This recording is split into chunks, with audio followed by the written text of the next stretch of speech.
آپ نے ارشاد فرمایا اپنی بیویوں کے لیے زیب و زینت اختیار کرو، میں قربان جاؤں۔ میں تو آپ کو نبی کا دین بتا رہا ہوں، آپ کہتے تو دین بڑا اوکھا کام، بیوی واسطے چنگے کپڑے پاؤنا اوکھا کام۔ میرے نبی نے کہا اپنی بیویوں کے لیے زیب و زینت اختیار کرو۔ سبحان اللہ۔ عورتوں سے کہا، واہ واہ، قربان جاؤں، اشارتاً ہمیں مردوں کو صراحتاً، عورتوں کو اشارتاً اپنی بیویوں کے لیے زیب و زینت اختیار کرو۔ بنو اسرائیل میں زنا اس لیے پھیلا کہ مردوں نے بیویوں کے لیے زیب و زینت چھوڑ دی تو وہ غیر مردوں کی طرف مائل ہو گئیں، اور پھر عورتوں کو فرمایا کہ خامدوں کے لیے تیار ہو۔ کیسے؟ آپ نے فرمایا جنت کی حور اپنے خامند کے لیے ایسے تیار ہوگی جیسے ام سلمہ میرے لیے تیار ہوتی ہیں۔ سبحان اللہ، سبحان اللہ۔ ابھی عورتوں نے شادی پہ جانا ہو تو بیچارے مرد دی مصیبت آئی ہوندی ہے، اور ترائے جتیاں تروٹ جاندیاں نے کپڑے ڈھو ڈھو کے، اور خامند کے لیے تیار ہونا ہو تو انہوں موت پہ جاندی۔ اپنے خامدوں کے لیے تیار ہو، ورنہ وہ اور عورتوں کی طرف مائل ہو جائیں گے۔ یہ اس میں خفیہ پیغام ہے۔ میرے نبی حیا والے ہیں، پاکیزہ زبان، پاکیزہ ذات۔ مردوں کو صراحتاً فرما دیا اپنی عورتوں کے لیے تیار ہوا کرو۔ بنو اسرائیل میں اس وجہ سے فحاشی پھیلی۔ اور پھر اشارتاً جنت کی حور اپنے خامند کے لیے ایسے تیار ہوتی ہے جیسے ام سلمہ اللہ کے رسول کے لیے تیار ہوتی ہیں۔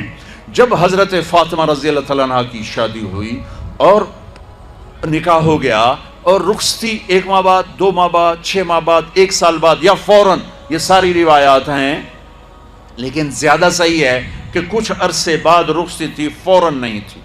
تو جب حضرت علی نے آ کے رخصتی کا مطالبہ کیا حضرت ام ایمن کے ذریعے سے، تو آپ نے حضرت حفصہ اور حضرت ام سلمہ اور حضرت عائشہ، ان تینوں سے فرمایا کہ تم جانتی ہو نا میری بیٹی فاطمہ مجھے کتنی محبوب ہے، میری بیٹی کو دلہن بناؤ۔ اللہ اکبر، میری بیٹی کو تیار کرو۔ یہ میں دین بیان کر رہا ہوں، بے پردگی نہیں، بے حیائی نہیں، زیب و زینت میرے دین کا حصہ ہے، میرے نبی کی شریعت ہے۔ میرا نبی خوبصورت دین لے کر آیا ہے، ایک خوبصورت زندگی لے کر آئے ہیں۔ پتہ نہیں ہم نے کہاں سے عجیب و غریب دین کے فلسفے نکال لیے ہیں۔ سبحان اللہ، قربان جاؤں۔ آپ نے کہا جابر شادی کی؟ کہا جی کی۔ کہا کماری سے کہ بیوہ سے؟ کہا جی بیوہ سے کی۔ کہا اللہ بکرن فتلاعبک وتلاعبها، ارے تو نے کنواری سے کیوں نہ کی؟ وہ تجھ سے کھیلتی تو اس سے کھیلتا۔ میں اپنا میرے نبی کا دین بیان کر رہا ہوں۔ آپ کیا سمجھنا صرف رمضان کے روزے رکھنا دین ہے؟ ہاں وہ دین ہے، بہت بڑا حصہ ہے دین کا۔ عبادت میرے دین کی بیس ہے، بیس ہل گئی تو ساری عمارت گر جائے گی۔ نماز نکل گئی، روزہ نکل گیا، زکوٰۃ نکل گئی، حج نکل گیا، پیچھے کیا رہ گیا؟ ساری عمارت ٹوٹ گئی۔ لیکن یہ بیس کو عمارت نہیں کہتے، ہاں بیس پر عمارت کھڑی ہوتی ہے۔ میں عمارت کے کچھ خد و خال بتا رہا ہوں، کچھ نقش و نگار بتا رہا ہوں کہ میرا نبی دین کی عمارت ہمیں کیسے دے کر گئے۔ کبھی آپ نے میلا کپڑا نہیں پہنا، پرانا کپڑا پہنا، پیوند لگا کپڑا پہنا، میلا کپڑا زندگی بھر نہیں پہنا، زندگی بھر۔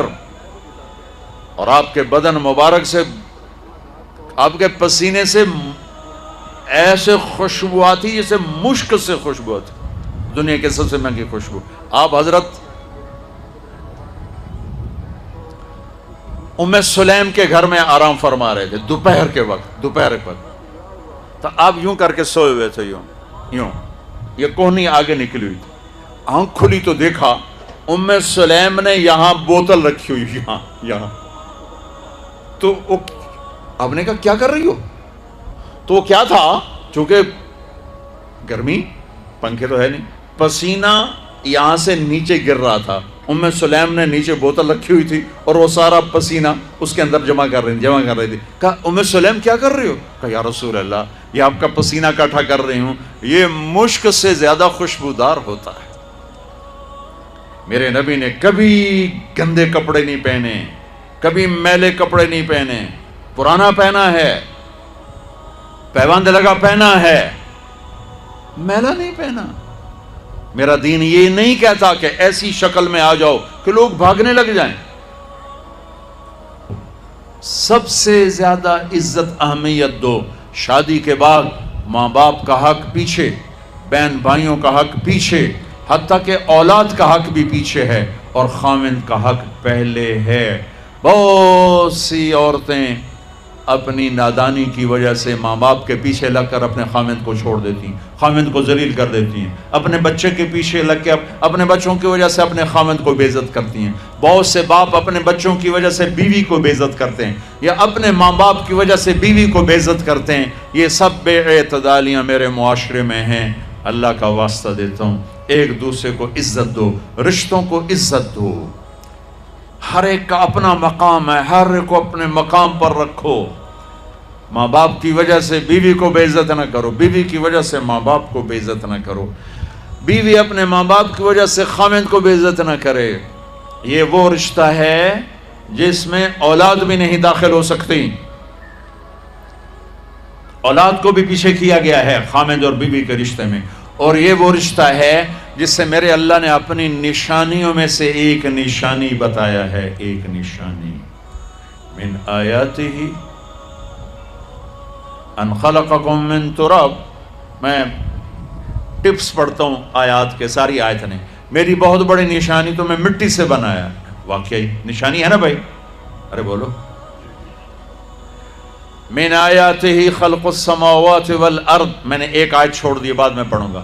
میری بہت بڑی نشانی زمین آسمان کا بننا. واقعی بہت بڑی نشانی. من آیاتہ منامکم باللیل والنہار.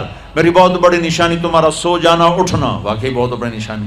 من آیاتہ یریکم البرق خوفا وطمعا. میری بہت بڑی نشانی بادل، بجلی، گرج، بارش. واقعی. من آیاتہ ان تقوم السماء والارض بامرہ.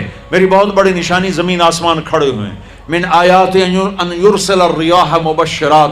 میری بہت بڑی نشانی کہ گرم ہوائیں ایک دم ٹھنڈی ہو کر بادل لے کر آتی. اب میں وہ آیت پڑھتا ہوں جو میں نے چھوڑ دی تھی، اور جو شاید آپ نے اس اینگل سے کبھی سوچا نہ ہو کہ اللہ کس چیز کو اپنی نشانی کہہ رہا ہے اور کتنی بڑی بڑی نشانیوں میں اس کو لا رہا ہے. میری بہت بڑی نشانی مٹی سے بنایا. میری بہت بڑی نشانی زمین آسمان بنایا. میری بہت بڑی نشانی جاگنے سونے کا سلسلہ بنایا. میری بہت بڑی نشانی بارش، بجلی، گرج، چمک. میری بہت بڑی نشانی زمین آسمان کا تھمے رہنا. میری بہت بڑی نشانی ہواؤں کا بادل لانا. اب سنو. من آیاتہ ان خلق لکم من انفسکم ازواجا لتسکنوا الیہا وجعل بینکم مودۃ ورحمہ ان فی ذلک لآیات لقوم یتفکرون. اللہ اکبر. صرف یہاں یتفکرون کا لفظ اللہ لے کر آئیں کہ غور کرو گے تو پتہ چلے گا نشانی کیا. میرا اللہ کہہ رہا ہے کہ میری بہت بڑی نشانی ہے کہ میں نے خاوند اور بیوی کا رشتہ بنایا. کبھی یہ اس طرف دھیان گیا ہے کہ یہ جو ہم خاوند بیوی بیٹھے ہیں یہ اللہ کی بہت بڑی نشانی کبھی خیال ہے؟ اللہ اکبر. اللہ نے ماں باپ کا رشتہ بنایا، اسے نشانی نہیں کہا. اللہ تعالیٰ نے اولاد کا رشتہ بنایا، اسے نشانی نہیں کہا. اللہ نے دادے پوتے بھی جتلائے، اسے نشانی نہیں کہا. اللہ نے پھوپھی خالہ بھی بتائیں، دادیاں نانیاں بھی بتائیں، اسے اللہ تعالیٰ نے نشانی نہیں فرمایا. نشانی کسے فرمایا؟ خاوند اور بیوی، یہ میں نے رشتہ بنایا، یہ میری کتنی بڑی نشانی ہے. اس ایک رشتے کو باقی رکھنے کے لیے سینکڑوں آیات ہیں، سینکڑوں آیات. اور طلاق سے نفرت کا اظہار. میرے نبی نے کہا علی طلاق سے بچنا. جب طلاق دی جاتی اللہ کا عرش کانپ اٹھتا ہے. ناجائز طلاق، بے جا، ضرورت کی وجہ سے طلاق لی بھی جا سکتی ہے، دی بھی جا سکتی. یہ میں ایک اضافہ کروں گا.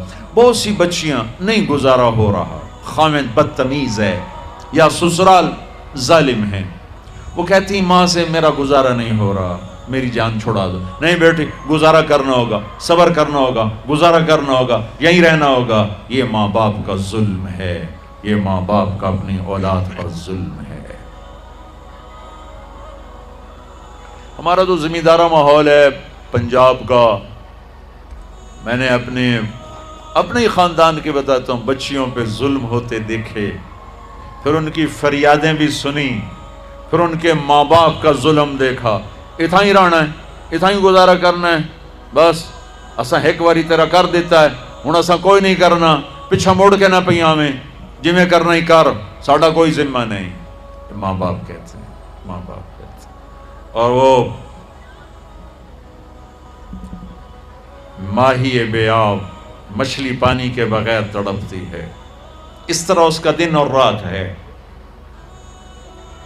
زندہ کی کھال کھچ رہی ہے، اس طرح اس کا دن اور رات ہے. اور ماں باپ کا جبر، گزارا کرنا ہے، گزارا کرنا.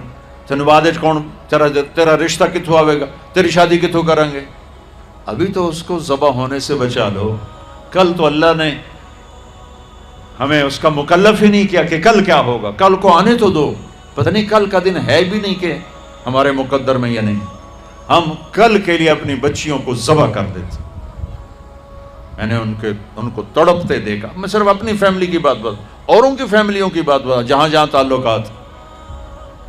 کہیں رشتہ قریب کا ہے، لڑکی بدتمیز ہے، بچہ شریف ہے، وہ کہتا ابا جی میں طلاق دینا چاہتا ہوں، میرا اس سے گزارا نہیں ہے، زبان شدید ہے. ہائے میرے بھائیو، گھروں کی آبادی اللہ کی قسم، مالدار ہو یا غریب ہو، صرف اچھے اخلاق سے ہوتی ہے. اور گھروں کی بربادی مالدار ہو یا غریب ہو، برے اخلاق سے ہوتی ہے، برے اخلاق سے ہوتی ہے. دو واقعے اوپر نیچے ہوئے. ایک خاتون ملی، مجھے تعارف کرایا گا کہ ایک خاتون آ رہی ہیں، ان کے خاوند کھربوں پتی ہیں، کھربوں پتی. ٹھیک ہے جی آؤ.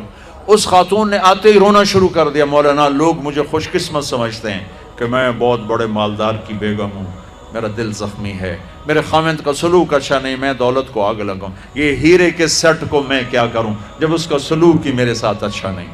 چند دن کے بعد ایک نوجوان ملا. مولانا میں اپنی زندگی سے تنگ ہوں، میری بیوی انتہائی بدتمیز ہے، انتہائی زبان دراز ہے، میں اپنی زندگی سے تنگ آ چکا ہوں، 3 بچے ہو چکے ہیں، طلاق دے نہیں سکتا، میں کیا کروں. یہ روزمرہ کے واقعات ہیں. تو ضرورت کے لیے طلاق دی جا سکتی ہے، لی جا سکتی ہے، نہ عیب ہے، نہ تانا ہے، نہ ذلت ہے، نہ کوئی داغ ہے. لیکن ابھی فیصلہ آباد سے ایک بچی ملی، اس کی بچی گود میں. طلاق کیوں ہو گئی؟ سسرال نے کہا بچی کیوں پیدا ہوئی ہے، گھر واپس جا. طلاق دے دی. بچی پیدا ہونے پہ طلاق دے دی. پچھلے ہفتے ملا ہوں، پچھلے ہفتے. کیا قصور ہے کہ بچی پیدا ہوئی طلاق دے دی. اور یہ 3 دن پہلے اسلام آباد میں خاتون ملی کہ سسرال نے گھر سے نکال دیا، کیوں 3 بچیاں گھر سے نکال دی، 3 بچیاں پیدا ہونے پر گھر سے نکال دیا. یہ بھی اسی دیس کی کہانی ہے، یہ بھی اسی دیس کی دکھ بھری داستان ہے. ظلم صرف وہ نہیں جو بھتہ کی پرچیاں آ رہی ہیں اور جو دہشت گردی ہو رہی ہے، یہ گھر جیسے وہ بہت بڑا ظلم ہے، ایسے یہ بھی بہت بڑا ظلم ہے کہ کہیں بچیاں ذبح ہو رہی ہیں، کہیں بچے ذبح ہو رہے ہیں.